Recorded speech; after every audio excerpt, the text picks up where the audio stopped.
कौन आप जानते कि महाभारत पूरा विश्व में केमिति एक नंबर स्थान ग्रहण करिछि। गंगा नदी दूषित हेले भी आम गंगा नदी में गाधोइले आमको कहीं रोग हुए ना। यही 10टी आश्चर्यजनक फैक्ट जानापी देखु था आपंक चैनल ओडिया फैक्ट टॉप। दर्शक बंधु आपण तो जानते पूरा भारत वर्ष में सबु धर्मर लोक बसवास करती, किंतु कौन आप जानते कि पूरा दुनिया में 13.8% लोक हिंदू अटंती।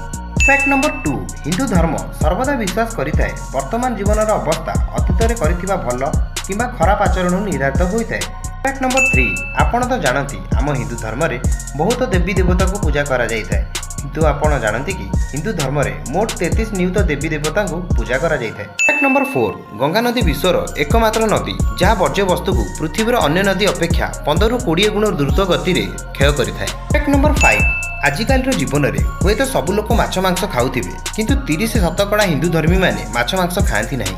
फैक्ट नंबर 6, कौन आप जानते कि काम्बोडिया रे थिबा आंगवाट हिंदू मंदिर 401 एकड़ अधिक स्थान में स्थापन होइथिबारु यह विश्वर सबुठारु बड़ धार्मिक गठन कुआ जाए। फैक्ट नंबर 7, श्रीलंकार एक तीर्थ स्थान अच्छी जहाँ एक पवित्र पाद चिन्ह पर 4टी धर्म पर पवित्र: हिंदू धर्म, इस्लाम धर्म, बौद्ध धर्म और ख्रिस्टियन धर्म।